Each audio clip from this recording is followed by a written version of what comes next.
Okay, so how do we get to an accurate definition of what inflation is? And is this one that you've built yourself, or is this something you've discovered from other people that a group of other people commonly agree on? Yeah. So I think Milton Friedman is very well known for he has a quote that's I might not get it exactly. Down here, so I can give you it perfectly. Perfect. Inflation is always and everywhere a monetary phenomenon in the sense that it is and can be produced only by a more rapid increase in the quantity of money than in output. But when we talk about the quantity of money, he doesn't talk about money substitutes, or does he separately from this? I don't know if he does specifically, but the concept of a money substitute emerges from the Austrian school. So right. I'm by no means the first person to say that these other things can function as money, but I do think that it's a first principles thing. If you just kind of think through this, right? Like it's clear that you will accept an Apple share, as much as you will accept dollars. Like it functions as money. I think it's only the modern economic dialogue that tries to shoehorn the definition of money into this really narrow thing. So it's something I've thought about, but it's also something I'm by no means the first person to say this is the definition of inflation or money substitutes are a thing. But just nail for me what the definition of inflation is for you and for the listeners. The definition of inflation for me is an expansion of the money supply. And so that can be printing more currency, but it can also be asset prices going up in a way that is not justified by an actual increase in real economic value. So there's two things here. So traditionally, people will say that when the S&P 500 goes up, and it doubles about every 6 or 7 years, it goes up quite a bit. And so the traditional explanation for that is that the world got more productive, right? Like we innovated, we developed new technologies, we built more stuff. And that justifies the increase in the value of these companies. Maybe there's some inflation that's part of there too, like traditional inflation that's part of there too. But I would push back on that as well. So if we say that the S&P 500 doubles, let's just say every 6 years, it might be 7. To me, if we think that financial value is supposed to be kind of a reflection of the real world and of like our actual society, that would mean to say that our society is becoming twice as abundant, twice as wealthy, twice as productive every 6 years. And I would challenge anybody to look at your life today, your home, your actual day-to-day life, your car, your job, and compare it to 6 years ago. Is your life twice as abundant? Maybe if you've been very successful, it is. But for the average person, is their life very different today from 6 years ago? And if you go back another 6 years, has it doubled again? Has society doubled again? I would argue it actually hasn't changed much at all. I think on average it hasn't. And actually, we had yesterday we had.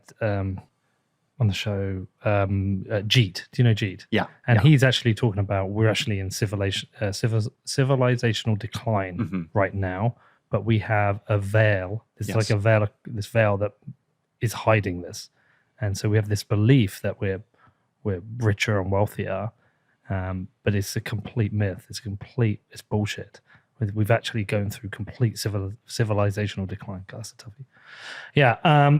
Yeah, I mean, look, I get it. I agree. I understand exactly what you're saying. I don't think most people do. I think a lot of people right now feel certainly worse off than they did 6 years ago. Exactly. Yeah. And I think there's definitely a chance that Jeet is correct there, and we are actually in. I mean, and depending on how you define it, I think it's obviously true to some degree.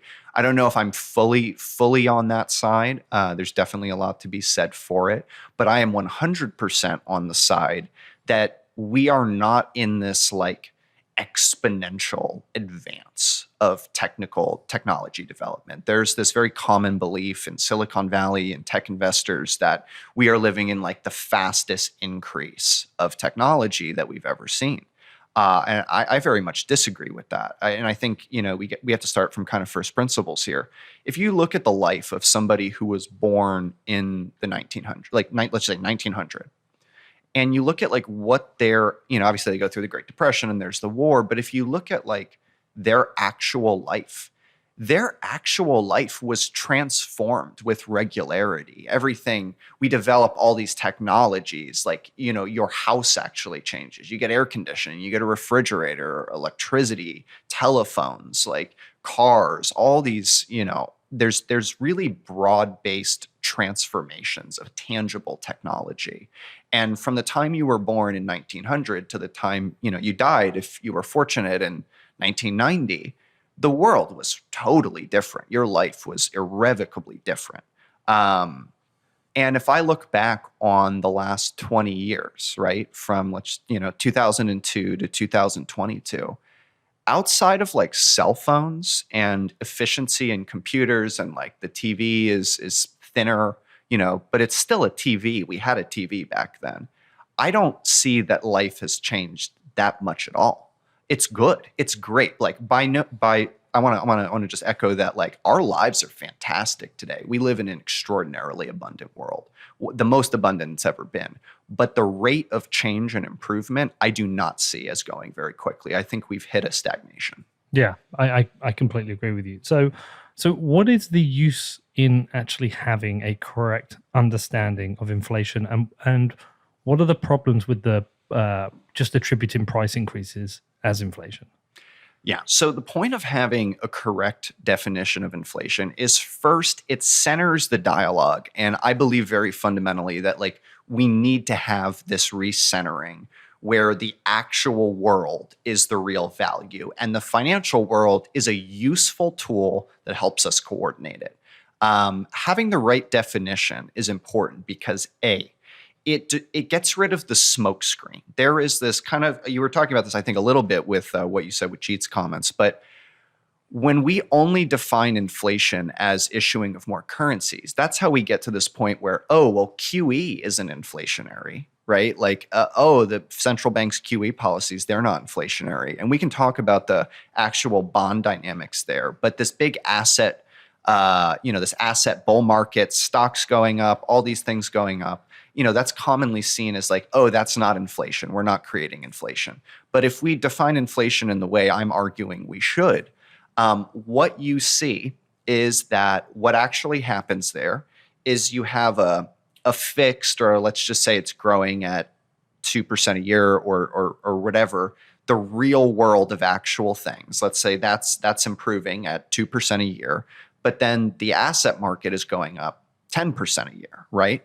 And so if the value of all of the financial assets is increasing faster than like the real world of actual economic activity and stuff and what people want, then essentially the money is being debased, right? There is more money chasing the same or a supply of things that hasn't grown as much. And in that, there's a fundamental distortion there. There's a dilution of your value. There's this, so many people have talked about in the space, but you're constantly chasing inflation. You're constantly having to make up for your lost value. And ultimately, it's an inefficiency, right? Financial and monetary systems are essentially an information system, right? Like, they are a way in which the system, the economic system, processes data in the form of price. So when we go to the supermarket and we buy a loaf of bread, we just see the price of that loaf of bread. But contained within that price is everything that has impacted that. How much wheat was produced, the cost of transporting that wheat across the ocean, the efficiency.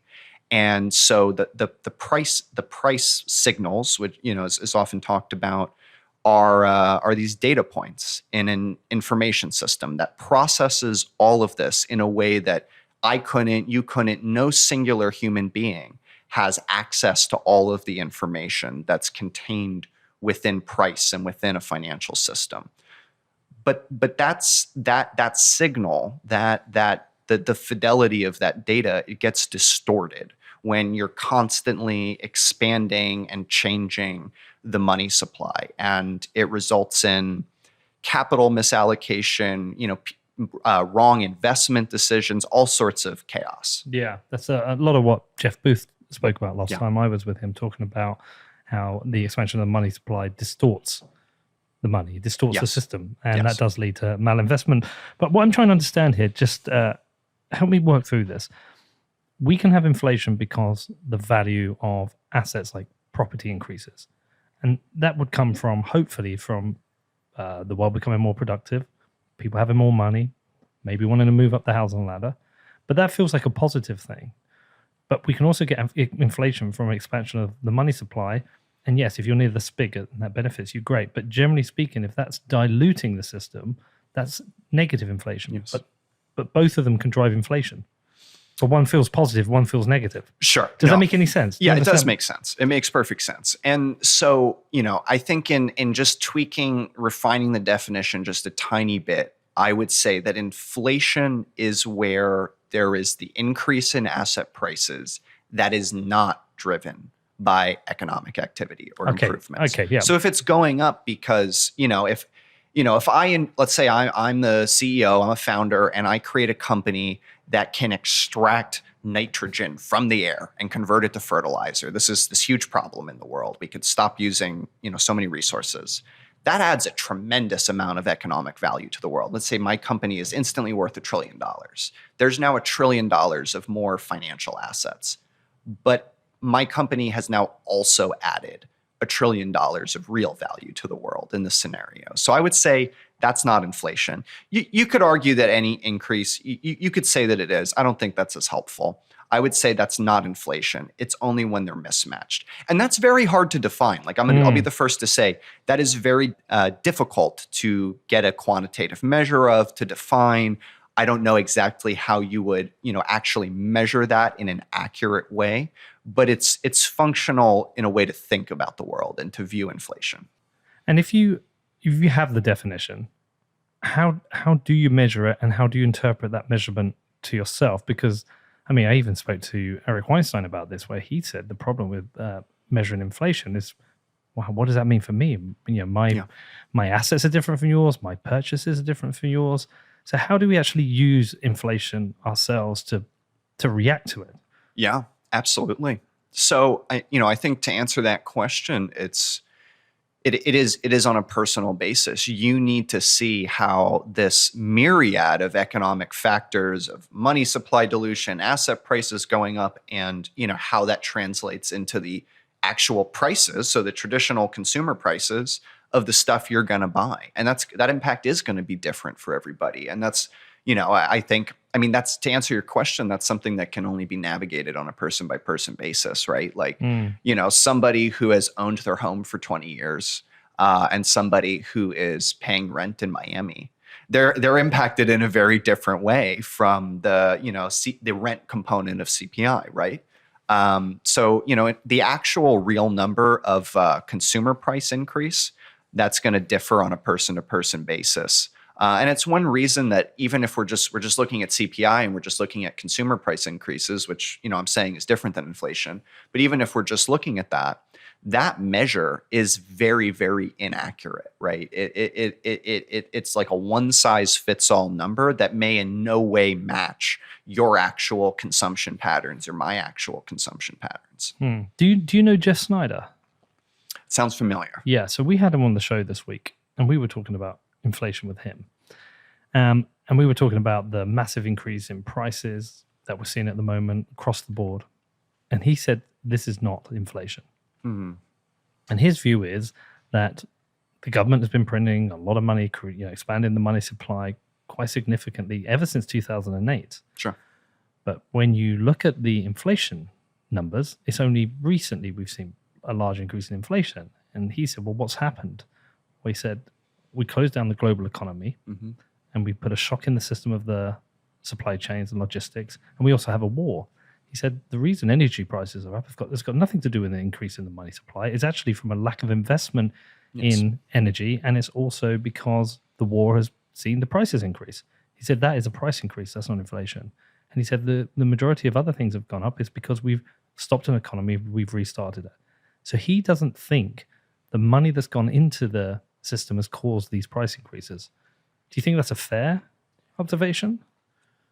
I generally agree with that. So, we'd have to break it down into what percentage of it is that and what percentage of it is the money that was printed. But I'm generally on the side that, and, he said it, you just said it, those are price increases. They're not inflation. And so I am generally on the side that a lot of the price increases we're seeing are because of actual disruptions to the supply of energy. And really brilliantly, yes, the lack of investment into it, that is huge. I mean, we have underinvested in energy tremendously. I mean, we've invested in the real world tremendously. So much of our capital has gone to VC investment in Silicon Valley, and so little of our capital has gone to energy production, agricultural efficiency improvements, steel, concrete, fertilizer, all these things.